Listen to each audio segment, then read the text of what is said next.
happening right now. If you're in the Piedmont area planning to drive anytime soon, you're probably going to want to avoid North Sarah Road close to Northwest 150th. We'll show you exactly why. A concrete truck rolled over there. Cleanup efforts underway right now. This was the view from Sky 5 during the 9 a.m. newscast. We are still waiting to learn more about how this happened, if anybody was hurt. Expecting it to be a bit of a cleanup effort, though, with that concrete still spilled across the road. Developing now, Oklahoma City police are looking for a suspected drive-by shooter. They got a call about 8:30 Saturday night saying someone had shot a gun close to Northwest 31st and Drexel, then took off. At the scene, police did find a gunshot victim. That person was alert. They went to the hospital. Right now, police don't have a suspect description.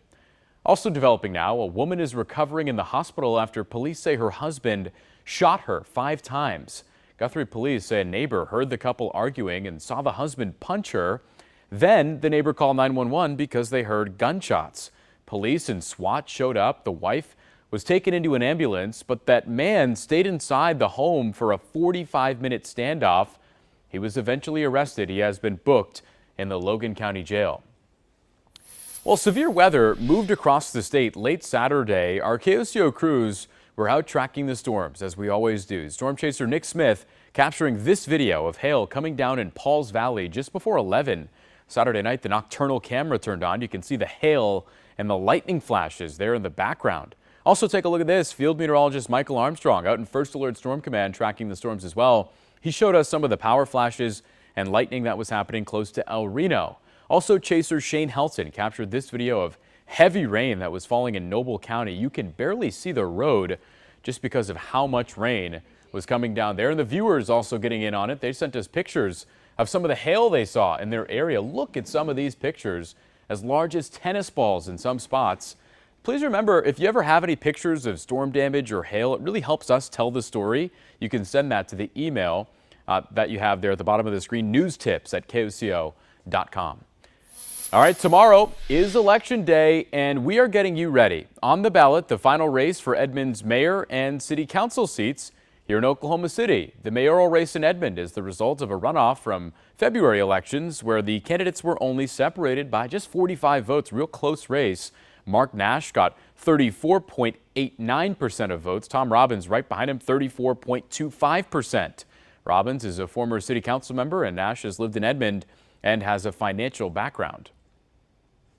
Also on the ballot, the seat for Oklahoma County Commissioner. Representative Jason Lowe facing off against independent Jed Green, who is with the group Oklahomans for Responsible Cannabis Action.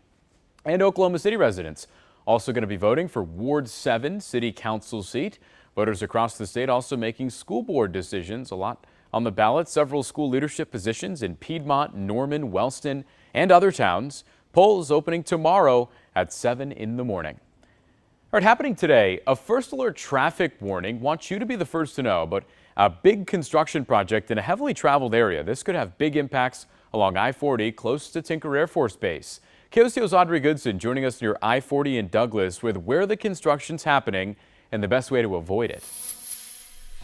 That's right. I'm off of I-40 in Douglas, and starting today, this is where you're going to see lots of lane changes and road closures. This is already an area that we've seen several crashes with construction-related changes. ODOT wants to make sure that you're prepared now. This will impact traffic today, tonight, and tomorrow night. Starting at noon today, the eastbound ramp from I-40 to Douglas Boulevard will be closed. Then starting at 7 tonight, both the eastbound and westbound lanes of the interstate will be narrowed down to 1 lane. And at 10, the eastbound I-40 ramp to Industrial Boulevard will close until 6 a.m. on Tuesday. Then tomorrow night, the next round, both lanes of traffic on I-40 will narrow and shift over into different pavement from 7 p.m. Tuesday until 6 a.m. Wednesday morning. The I-40 westbound off-ramp to Douglas will also be shut down during this time period. Make sure you're sticking with KOCO 5 for all of the latest traffic developments. In Midwest City, Audrey Goodson, KOCO 5 News.